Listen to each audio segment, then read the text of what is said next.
بطول باش و پنہا شو ازی عصر کہ در آغوش شبیر بگیری، اے مسلمان عورت بطول بن جا، زہرا بن جا، اور اس عصر سے پنہا ہو جا، چھپ جا، علیحدہ ہو جا، تاکہ تیرے آغوش میں حسین جیسا بچہ پیدا ہو۔ یہ پہلا ہے حجاب، سیگریگیشن آف سیکسز۔ میں نے ضیاء الحق صاحب سے کہا تھا، کیونکہ ان کی شورا میں شمولیت کی میں نے جو ہے دعوت قبول کر لی تھی، مشورہ دینا ہے۔ میں اپنے مسجد کے ممبر سے بھی مشورے بھی دیتا ہوں، تنقیدیں بھی کرتا ہوں۔ جیسے انگریزی کا محاورہ right from the horse's mouth, تو right into the horse's ears کچھ کہا جا سکے تو اچھی بات ہے۔ میں نے ان سے کہا آپ نے پی آئی اے کو ڈرائی کر دیا، شراب بند کر دی، اچھا کام کیا، بہت عمدہ کیا۔ دنیا تو یہی کہے گی نا کہ دقیانوسی ہیں، چلیے برداشت کریں، لیکن یہ ایئر ہوسٹسز جو جاتی ہیں کرو کے ساتھ اور دو ہفتے باہر رہتی ہیں، یہ کون سے اسلام کی روح سے جائز ہے؟ عورت محرم کے بغیر حج کو نہیں جا سکتی، محرم کے بغیر عمرے کے لیے نہیں جا سکتی، اور یہ قانون تھا پاکستان میں۔ میں نے کہا آپ عورت کو نہیں جانے دیتے حج کے لیے، حالانکہ وہ ادھیڑ عمر کی ہوتی ہیں، عموماً بوڑھی ہوتی ہیں۔ ہمارے یہاں جوانی میں کون کرتا ہے حج؟ بہت شاذ۔ یہ تو آپ کو نظر آئے گا جاوا، سماٹرا، انڈونیشیا، ملائیشیا، وہاں سے جوان جوڑے نکاح کے بعد پہلا کام حج۔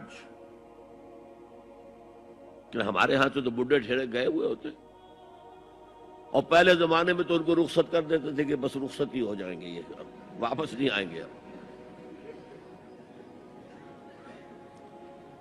تو میں نے کہا یہ کون سا اسلام ہے؟ خاموش، چپ۔ میں نے کہا یہ ناشتے کی ٹرے اور کھانے کی ٹرے مرد نہیں رکھ سکتے سامنے؟ میرے خلاف باقاعدہ خواتین نے جلوس نکالے پاکستان میں جب میں نے پردے کی بات کی۔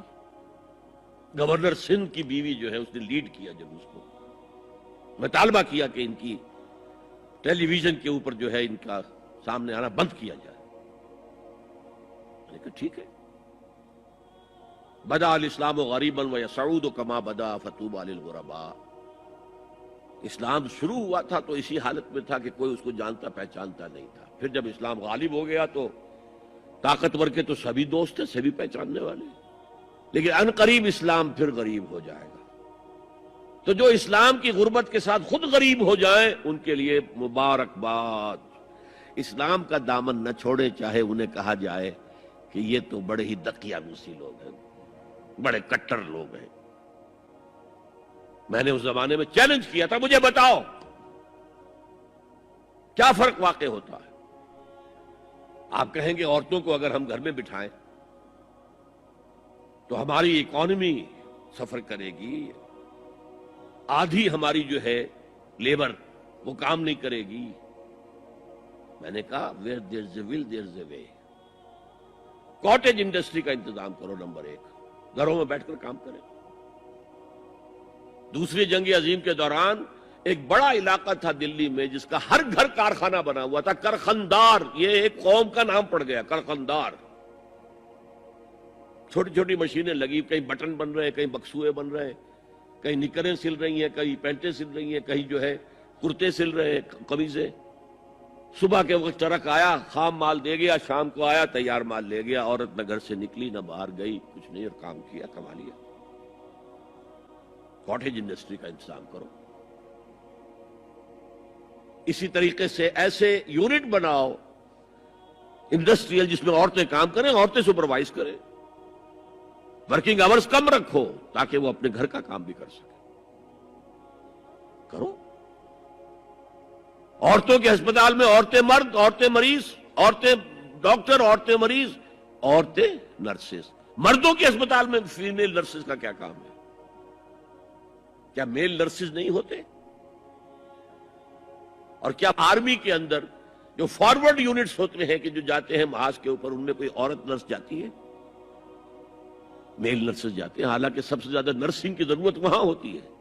کسی کا بازو اڑ گیا ہے، کسی کی ٹانگ اڑ گئی ہے، کسی کے پیٹ میں آ کر کسی بم کا ٹکڑا جو ہے لگایا، تڑیاں باہر نکلی ہوئی ہیں، تو نرسنگ سب سے زیادہ وہاں ضروری ہے۔ وہاں تو فیمیل نرسز نہیں ہوتی، میل ہوتے ہیں۔